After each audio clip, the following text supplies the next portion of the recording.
Why more college students may want to consider a gap year. American Rosalie Stoke is one of the millions of college students with a bright future ahead of her. Stoke was born in Baltimore, Maryland. She studies chemical engineering at the Virginia Polytechnic Institute and State University, also known as Virginia Tech.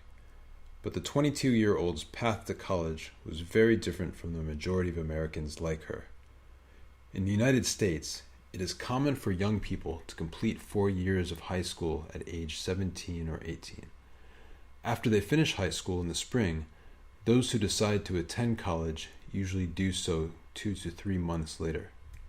However, Stoke learned about a different way of doing things from an older student. That student said that before going to college, she worked for a year helping with childcare for a family in Germany. This idea appealed to Stoke very much. It just sounded like a really great idea to have a year off to figure out more of what I wanted to do in college and after, she said.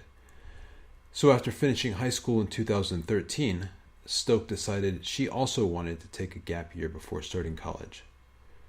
What is a gap year? Gap years are much more common in Europe than in the United States, especially among children born to wealthy families. The British newspaper The Telegraph reported that in 2014, 5% of first-time university students in the United Kingdom chose to wait a year before starting their studies. A gap year is often a time when young people travel or work to earn more money for school. Now, more Americans are showing an interest in the idea of a gap year. The American Gap Association offers resources and information on gap years for students and parents. The nonprofit group reports that each year, between 30,000 and 40,000 young people in the U.S. choose to take a gap year. In 2016, Malia Obama, the daughter of then-President Barack Obama, received a lot of media attention when she made the same choice. Like Malia Obama, Rosalie Stoke had already been accepted for admission by her university of choice, yet they both decided to postpone the start of their studies by a year. In fact, several U.S. colleges and universities are now urging students to delay their studies to make use of a gap year. In fall 2013, Stoke connected with a family in Barcelona, Spain.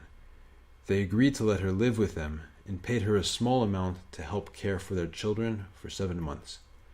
Stoke studied Spanish during her free time in Barcelona. She then used money she earned from a part-time job she had in high school, as well as money from her parents, to travel for 2 months. Stokes said she felt different when she returned to the United States to begin her studies at Virginia Tech in 2014.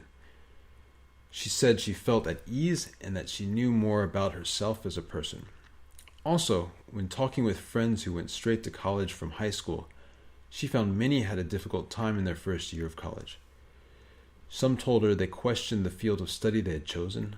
Others said they felt lost at the college or that they were wasting time doing things like partying.